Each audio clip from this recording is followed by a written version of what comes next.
અમદાવાદમાં ભવ્ય જીત બાદ સંભવિત પદાધિકારીઓના નામ પર ચર્ચા તેજ થઈ છે।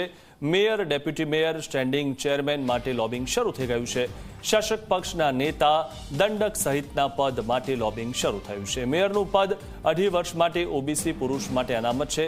ડેપ્યુટી મેયરનું પદ મહિલા માટે અનામત છે। મેયરની રેસમાં હિતેશ બારોટ, ધરમસિંહ દેસાઈનું નામ મોખરે છે। ભૂતકાળમાં હોદ્દા મળેલા હોવાથી આ ટર્મમાં મળશે કે નહીં તે પણ એક સવાલ છે। મેયર પદે શહેર સંગઠન મંત્રી એવા જશુ ઠાકોરને મળી શકે જવાબદારી। સ્ટેન્ડિંગ કમિટીના ચેરમેન માટે દેવાંગ દાણીનું નામ ચર્ચામાં છે। જો સ્ટેન્ડિંગ ચેરમેન ન બનાવાય તો શાસક પક્ષના નેતા બનાવી શકાય છે।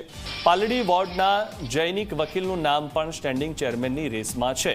ડેપ્યુટી મેયર પદે લાંભાના ચાંદની પટેલનું નામ પણ ચર્ચામાં છે। ખોખરા વોર્ડના જયમીન પટેલનું નામ પણ ડેપ્યુટી મેયર પદે ચર્ચામાં છે। તો આ વિશે વધુ માહિતી મેળવીએ અમારા સંવાદદાતા અર્પણ કાયદાવાલા પાસેથી। અર્પણ, જે રીતે એએમસી જે છે તે તો ભાજપે ફરી એકવાર જીતી લીધું છે, પરંતુ હવે મેયર કોણ બનશે અને ડેપ્યુટી મેયર કોણ બનશે, સ્ટેન્ડિંગ કમિટીના ચેરમેન કોણ બનશે, તેના માટે અલગ અલગ નામો જે સામે આવ્યા છે, શું વધુ માહિતી મળી રહી છે?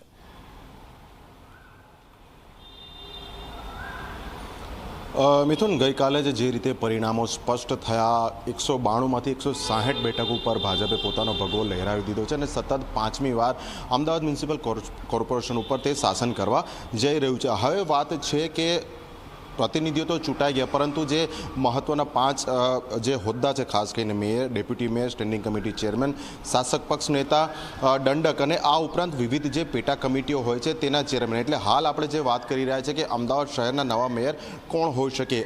આ વખતે જે રિઝર્વેશન રોટેશન હોય છે તે મુજબ ઓબીસી પુરુષ વર્ગ માટે પ્રથમ 2.5 વર્ષ મેયર પદ જે છે તે રિઝર્વ છે। એટલે હાલ જે જ્ઞાતિ આધારિત સમીકરણો જોઈએ તો આપણે જે પ્રમાણે હમણાં અહેવાલ દર્શાવ્યો કે 2 નામ જે પશ્ચિમમાંથી છે, એક તો પૂર્વ standing committee chairman Hitesh Barot અને એએમટીએસના પૂર્વ ચેરમેન ધરમસિંહ દેસાઈ કે જેઓ હવે આ વખતે બોડકદેવ વોર્ડના કોર્પોરેટર બન્યા છે। પરંતુ આ બંનેની સામે અમદાવાદ પૂર્વમાંથી અન્ય એક નામ પણ છે કે જે ડાર્ક હોર્સ સાબિત થઈ શકે છે અને તે છે શાહીબાગ વોર્ડના બીજી ટર્મના કોર્પોરેટર જશુ ઠાકોર કે જેઓ અમદાવાદ શહેરમાં શહેર ભાજપ મહામંત્રીની જવાબદારી પણ સંભાળે છે। એમની સંભાવના એટલા માટે વધુ છે કે ઠાકોર સમાજનું પ્રતિનિધિત્વ કરે છે અને અમદાવાદ શહેરમાં જ્યારે કોઈ નગરપતિ એટલે કે મેયર બને છે તો સ્વાભાવિક છે આખા રાજ્યની નજર આ પદ ઉપર હોય છે।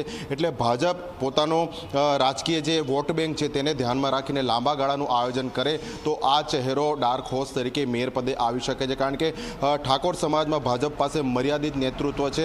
એટલે આ ચહેરાને આગળ કરી ભાજપ રાજકીય રીતે એક મોટો સંદેશો આપી શકે છે। આ આપણે વાત કરી મેયર પદ માટેની। ડેપ્યુટી મેયર પદ માટેની વાત કરીએ તો મહિલા જનરલ માટે આ સીટ દેખાઈ રહી છે। તો લાંબા વોર્ડના ડૉક્ટર ચાંદની પટેલ છે કે જે આ વખતે રિપીટ થયા હતા અને જીતી પણ ગયા છે।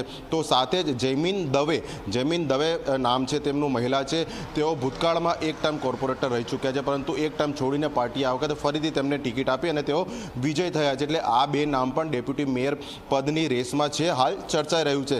સૌથી મોટી વાત, 20,000 કરોડનું જે વાર્ષિક બજેટ છે અમદાવાદ મ્યુનિસિપલ કોર્પોરેશનનું, તો તેની સર્વોચ્ચ સત્તા જે નાણાકીય સત્તા હોય છે તે સ્ટેન્ડિંગ કમિટી પાસે હોય છે અને તેના ચેરમેન બનવું એટલે ખૂબ જ મોટું મલાઈદાર પોસ્ટિંગ પણ કહેવાય છે। આનો અર્થ આપણે અનેક રીતે કાઢી શકીએ છીએ। એટલે ભૂતકાળમાં સ્ટેન્ડિંગ કમિટી ચેરમેન તરીકે હિતેશ બારોટ પણ રહી ચૂક્યા છે, દેવાંગ દાણી પણ રહી ચૂક્યા છે, પરંતુ હિતેશ બારોટનું નામ જો મેયર પદે ચર્ચાતું હોય તો સ્વાભાવિક છે કે સ્ટેન્ડિંગ કમિટી માટે તેઓ હાલ રેસમાં ન પણ હોઈ શકે, પરંતુ આ તો ભાજપ છે, ક્યારે કયા ઉચ્ચ નેતાની કઈ લાઈન ચાલે છે તે મુજબ છેલ્લા સમય નિર્ણય થતો છે। પરંતુ આજથી ફક્ત અમદાવાદ મ્યુનિસિપલ કોર્પોરેશન નહીં, જે મહાનગરપાલિકા, નગરપાલિકા, તાલુકા, જિલ્લા પંચાયતમાં જે ઉમેદવારો ચૂંટાઈને વિજય થઈ ચૂક્યા છે તેમાંથી હવે જ્યારે આ હોદ્દા માટેની પસંદગી કરવાની છે તો તેની પ્રક્રિયા પણ ભાજપમાં શરૂ થઈ ગઈ છે। આપણે જોયું કે મુખ્યમંત્રી ભૂપેન્દ્ર પટેલ, પ્રદેશ અધ્યક્ષ જગદીશ વિશ્વકર્માની આગેવાનીમાં કમલમ ખાતે એક બેઠક પણ મળી, જેમાં ઝોન વાઇઝ વિવિધ આ તમામ બાબતો ઉપર ચર્ચા થશે।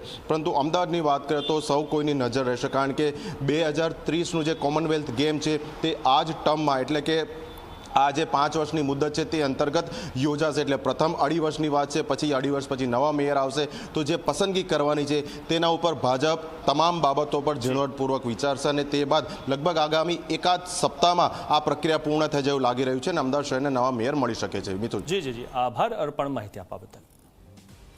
તો જે રીતે હવે એએમસી જીતી લીધું છે ભાજપે, ત્યારે હવે મેયર, ડેપ્યુટી મેયર કોણ બનશે તેનામાં ઘણા બધા નામો ચર્ચામાં છે અને આવનારા 5 વર્ષમાં જે અહીંયા રમતો રમાવાની છે